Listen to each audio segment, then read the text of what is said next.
Shalom, bien-aimés frères et sœurs en Christ. Soyez les bienvenus à votre émission 7 minutes pour revenir à l'évangile. Nous avions vu la séance passée, la première partie de notre enseignement sur le chrétien et l'alcool. Et nous avons compris que l'alcool est dans la Bible, et dans le Nouveau Testament et dans l'Ancien Testament. Et nous avons aussi compris que la Bible condamne l'ivresse sur toutes ses formes. Et la Bible considère l'ivresse comme étant donc une débauche. Ne soyez pas enivrés du vin, c'est de la débauche, mais soyez au contraire donc remplis du Saint-Esprit. Et nous avons donc examiné cette situation donc dans la Bible et nous sommes parvenus à la conclusion que la Bible condamne l'ivresse et l'ivrognerie. Cependant, nous avons également compris ensemble que le vin donc, est utilisé donc, dans la Bible et dans le Nouveau Testament et dans l'Ancien Testament. Dans l'Ancien Testament, sous forme d'offrande de vin est aussi donc utilisé dans plusieurs situations. Le vin est consommé également dans la Bible, dans le Nouveau Testament. Jésus en a fait un miracle. Aussi donc les disciples ont consommé donc du vin. La question qu'on doit fondamentalement se poser, c'est est-ce que le vin des temps bibliques est la même chose que le vin donc des temps actuels? Et nous allons examiner également ensemble pour voir si la Bible condamne donc l'excès de la consommation donc du vin, donc l'ivresse. Qu'en est-il donc d'une éventuelle consommation modérée donc de l'alcool? C'est ce qui fera donc l'objet de la deuxième partie de notre enseignement. Il y a 3 sortes de vins décrits dans la Bible. Et ces 3 sortes de vins, c'est quoi? Sikera, Gleukos, Yaïn ou encore Oinos. Ce sont des expressions grecques. Nous allons les utiliser juste pour des questions d'étymologie. Sikera veut dire donc des boissons fortes ou des liqueurs fortes. Dans Luc chapitre 1 verset 15, l'ange dit « Il ne boira pas de liqueurs enivrantes ». Donc les liqueurs enivrantes sont connues sous le nom donc de Sikera. C'est une sorte de vin avec une teneur en alcool assez très élevée. Le deuxième sorte de vin, c'est Gleukos, d'où vient naturellement donc le mot glucose, qui veut dire vin doux. Souvenez-vous qu'à la Pentecôte, les gens pensaient que les disciples avaient bu un doux vin. La troisième catégorie donc de vin, c'est Yaïn. Yaïn donc désignait donc le sirop de vin ou encore pâte de vin qu'on diluait plus tard pour en faire donc une boisson de vin. Et la fermentation qui résultait donc de cette dilution d'eau avec la pâte ou avec le sirop était tellement faible en termes d'alcool qu'on ne pouvait pas catégoriser cette boisson-là au compte donc des boissons alcoolisées. Yaïn est connu donc dans le Nouveau Testament sous forme donc de jus de raisin. C'était purement du jus de raisin donc qu'on obtenait donc en coupant donc le sirop de raisin avec de l'eau. Et donc les vins des temps bibliques étaient essentiellement donc Yaïn et Oinos. C'était donc du sirop de raisin ou encore donc du jus de raisin. Donc on diluait, on coupait donc avec l'eau pour obtenir donc une boisson. Et c'est de ce vin Oinos là qui a fait l'objet donc de miracles que Jésus donc a fait le jour donc du mariage à Cana. Il a demandé à ce qu'on remplisse donc les jarres d'eau. Effectivement, puisque le vin qu'on obtenait était toujours coupé donc avec une grande quantité d'eau. Alors il y a donc quelques objections que certaines personnes donc peuvent soulever. La première objection, ils vont dire, ben oui, le vin est dans la Bible. Même la Bible parle du vin, même les disciples ont consommé donc du vin. Nous venons donc de répondre à cette question pour dire que le vin donc des temps bibliques n'est pas la même chose que les vins qui sont conditionnés donc dans les réfrigérateurs. La deuxième objection que les gens soulèvent, c'est donc la question donc de s'enivrer. Ils disent qu'on peut donc boire, pourvu donc qu'on ne s'enivre pas. Comme le dit donc Éphésiens chapitre 5 verset 18. Et nous avons dit donc dans la première partie de notre enseignement que l'apôtre Paul ne parle pas de ne pas s'enivrer du vin parce qu'il est en train de donner donc une limite à laquelle nous ne devons pas donc dépasser dans la consommation du vin. Non, Paul est en train donc de mettre en contraste donc le vin qui était donc consommé ou du moins ce que les gens s'enivraient, avec lequel les gens s'enivraient pour des questions purement religieuses, pour des questions donc de culte. Et l'apôtre Paul fait le contraste pour dire que dans le christianisme auquel les Éphésiens donc ont adopté, on n'adore pas Dieu en étant rempli du vin, mais plutôt en étant rempli donc du Saint-Esprit. Donc, ce n'est pas une limite de la consommation du vin que l'apôtre Paul est en train de fixer, mais il fait donc un contraste avec les Éphésiens qui avaient corrompu donc la façon donc d'adorer Dieu au travers donc du vin, des orgies, les orgies alcooliques dans les temples païens. La troisième objection que les gens donc avancent, c'est de dire donc que l'interdiction donc de la consommation donc du vin, c'est au pasteur. Comme le dit donc dans 1 Timothée chapitre 3, verset 3, l'évêque donc ne doit pas être adonné au vin. Et donc on dit, bon, ça ne concerne que les pasteurs. La Bible dit que le pasteur doit servir de modèle pour le troupeau. 1 Pierre chapitre 5, verset 3. Voici. Dans l'économie donc de la loi mosaïque, Dieu avait appelé certaines personnes à un niveau élevé de spiritualité, à un niveau élevé de consécration et de piété. Et il s'agit donc de Aaron, par exemple, avec les sacrificateurs, les souverains sacrificateurs qui ne devaient pas boire du vin. Lévitique 10, verset 9. Ils ne devaient pas boire ni du vin, c'est-à-dire yaïn, ni des boissons enivrantes, c'est-à-dire sécar. La deuxième catégorie de personnes qui étaient appelées à un niveau de spiritualité élevé, ce sont les rois. Ils ne devaient pas boire ni yaïn, c'est-à-dire du vin avec alcool, ni des boissons enivrantes, ni des liqueurs enivrantes, c'est-à-dire sécar, comme nous l'avons déjà vu. On trouve cela dans Proverbe 31, verset 4 à 5. La troisième catégorie de personnes qui étaient aussi appelées à un niveau de piété élevé, c'est toute personne donc ordinaire du rang du peuple qui pouvait donc faire vœu de naziréen. Et le terme naziréen, d'où vient donc nazir, veut dire consacré, veut dire donc séparé. Il pouvait donc choisir de s'élever donc au niveau du roi et au niveau donc de sacrificateur pour ne pas boire du vin et se consacrer soit pendant 30 jours, soit pendant toute la vie entière donc à Dieu. Et nous avons donc des naziréens à vie, tels que Samson, tels que Samuel et aussi donc Jean-Baptiste.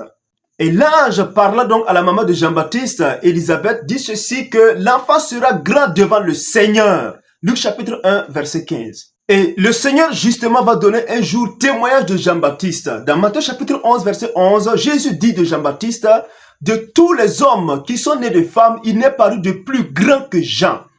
Il reconnaît Jean-Baptiste comme étant le plus grand, consacré en termes de piété, séparé en termes de piété devant le Seigneur. Mais Jésus ajoute ceci, mais le plus petit dans le royaume des cieux est plus grand que Jean. Jésus est en train de dire autrement que dans le royaume de Dieu auquel il a appelé ses enfants, le niveau de spiritualité, le standard de sainteté et de consécration demande plus que le niveau de consécration et de pureté que les gens faisaient à la dimension humaine, tels que les Naziréens, tels que Jean-Baptiste. Jean-Baptiste est le plus grand de tous les hommes, mais en termes spirituels, en termes donc du royaume, de ceux qui sont nés de nouveau dans le royaume, ça ne veut pas dire que Jean-Baptiste n'est pas dans le royaume. Jésus est en train de dire que le standard en termes de spiritualité, Jean-Baptiste est encore moins par rapport au niveau d'exigence qu'il a appelé les enfants du royaume à vivre. Nous sommes appelés à vivre un standard de vie très élevé par rapport à Jean-Baptiste. 1 Pierre chapitre 2 verset 9 dit qu'il a fait de nous un royaume et des sacrificateurs. Nous sommes appelés. Jésus nous a sauvés, consacrés comme les Naziréens, et il nous a appelés à un niveau, il nous a élevés à un niveau de sacrificateur et à un niveau de roi. Ainsi, Dieu n'a pas rabaissé le niveau de consécration et de spiritualité des enfants du royaume qui sont dans la nouvelle alliance. Il a élevé davantage le niveau de consécration et de spiritualité des enfants du royaume. Donc ce n'est pas seulement le pasteur qui ne doit pas être adonné au vin, mais tous ceux qui sont donc dans le royaume, même le plus petit, est appelé à un niveau de consécration et de séparation, de spiritualité très élevé, plus que Jean-Baptiste, le dernier prophète, qui en a donné donc un meilleur exemple. Une quatrième objection que les gens avancent, c'est que Paul avait recommandé à Timothée donc de boire du vin pour ces questions donc de ventre et donc de ses fréquentes indispositions. C'est vrai, l'apôtre Paul avait effectivement recommandé à Timothée de ne boire que de l'eau, mais aussi donc de consommer donc le vin. C'est purement donc dans un contexte médical, parce que au 1er siècle, l'eau n'était pas potable. Et Timothée souffrait donc des maux de ventre. Et donc, l'apôtre Paul va lui dire que s'il continue à boire l'eau qui n'est pas potable, il risque donc d'aggraver son cas donc de maux de ventre. Il fallait donc boire le vin donc qui était obtenu en portant en ébullition le jus de raisin pour obtenir donc du sirop ou de la pâte. Et donc, par dilution plutôt, on obtenait donc une boisson qui était plus ou moins donc pure, plus ou moins donc assainie par rapport à l'eau simple que Timothée avait l'habitude donc de boire. Et même ça, Timothée donc était réticent jusqu'à ce que l'apôtre Paul va l'écrire pour lui dire donc de boire un peu de vin qui va donc servir donc de soins thérapeutiques pour ces questions d'indisposition de ventre. Et là encore, dans 1 Timothée 5, 23, il s'agit donc du vin oinos. Ce n'est pas sécar, c'est-à-dire des boissons enivrantes, mais plutôt oinos qui est considéré donc dans le Nouveau Testament comme étant donc du jus de raisin. La cinquième objection qu'on puisse avancer, ce n'est pas ce qui entre dans la bouche qui suit l'homme, mais ce qui sort de la bouche qui suit l'homme. Effectivement, c'est la réponse que Jésus a donnée aux pharisiens et aux scribes qui reprochaient donc les disciples de Jésus de manger sans se laver les mains. Encore une fois de plus, quel était le contexte? Voici, il ne s'agit pas là d'une question d'hygiène, mais plutôt une question donc de rite cérémoniel. Les Juifs accordaient une très grande importance donc aux questions donc de lavage des mains. Le Talmud juif, qui renferme donc l'ensemble des traditions juives, dit que au sommeil, un démon vient s'attacher donc aux mains de ceux qui dorment. Et quand ils se lèvent donc le matin ou à midi, donc sans se laver les mains, sans se purifier les mains, ils consomment donc ces impuretés qui sont liées à la manipulation donc de ce démon-là. Et par conséquent, ils se souillent à l'intérieur à cause donc de ce contact avec les démons-là. Et Jésus va les enseigner pour les faire comprendre que ce n'est pas ce qui entre qui suit. Non, la souillure ne vient pas de l'extérieur, mais de l'intérieur. C'est lorsqu'on a un cœur non régénéré, un cœur qui n'est pas nouveau, que tout ce qui sort est une expression de ce cœur-là qui est souillé. Donc, ce qui sort de notre bouche témoigne en réalité que notre cœur n'a pas été renouvelé ou que nous n'avons pas eu un nouveau cœur. Il n'y a pas de restriction alimentaire pour le chrétien sous la grâce. Nous sommes dans la grâce. Le chrétien peut tout manger, il peut tout boire, sauf tout ce qui n'édifie pas. 1 Corinthiens chapitre 10, verset 23.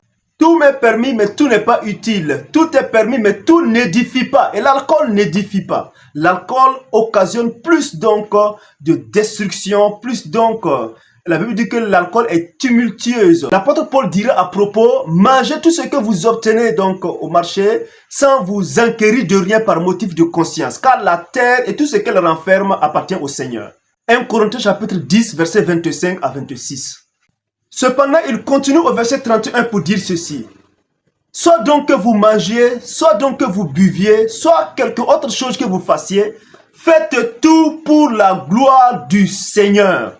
Le chrétien peut tout faire, il peut tout manger, il peut tout boire, mais il doit s'assurer que ce qu'il fait est pour la gloire du Seigneur. Il doit s'assurer que ce qu'il fait édifie son corps, édifie les autres. En conclusion, étant donné que le vin des temps bibliques est différent donc des vins alcoolisés que nous avons aujourd'hui. Nous ne pouvons pas trouver des bases bibliques pour consommer les vins alcoolisés actuellement. Par principe, l'apôtre Paul dira, tout m'est permis, mais je ne me laisserai pas asservir par quoi que ce soit. 1 Corinthiens chapitre 6, verset 12. Et l'alcool asservit, l'alcool conduit à une dépendance, à une addiction. Voici, le chrétien ne doit pas fuir seulement le péché, mais il doit aussi fuir ce qui peut conduire au péché. L'alcool peut conduire le chrétien au péché. Il ne doit pas seulement fuir le péché, mais aussi tout ce qui peut être une occasion de chute, une occasion de péché. Et la Bible dira, prenez garde que votre liberté ne devienne pas une pierre d'achoppement pour les autres. Le chrétien ne doit pas utiliser sa liberté en Christ pour être un scandale pour un frère, pour être un scandale pour les autres. Par motif de conscience, le chrétien est libre, mais il y a des choses auxquelles donc il ne doit pas s'adonner afin de ne pas être un scandale au nom du témoignage qu'il doit porter vis-à-vis donc des autres. Voilà ce que l'apôtre Paul dira. Pour un aliment ne détruit pas l'œuvre de Dieu. Et il ajoute, à la vérité, toutes choses sont pures, mais il est mal à l'homme quand il mange de devenir une pierre d'achoppement. Il est bien de ne pas manger de viande, de ne pas boire du vin et de s'abstenir de ce qui peut être pour ton frère une occasion de chute, de scandale ou de faiblesse. Le chrétien, certes, est libre, il n'est plus sous la loi, mais sa liberté ne doit pas être une occasion de chute pour un frère qui est en Christ ou pour un nouveau converti ou pour le monde. Ainsi, ces deux enseignements nous ont permis de comprendre le vin dans la Bible, comprendre que le vin des temps bibliques n'est pas le même vin que nous consommons aujourd'hui. Cela également nous a permis de comprendre que l'ivresse est condamnée et que le chrétien ne doit pas fuir seulement le péché, mais aussi tout ce qui peut le conduire donc au tumulte, puisque le vin est tumultueux, donc du fait donc de l'alcool qui puisse donc en résulter. Le chrétien a appelé à un témoignage, et ce témoignage doit prendre compte de la conscience et de la liberté des autres.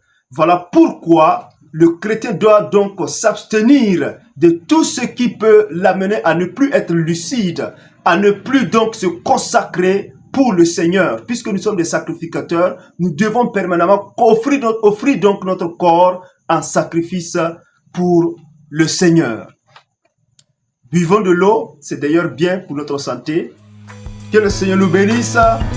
Restez connectés pour plus d'enseignements centrés sur la Bible.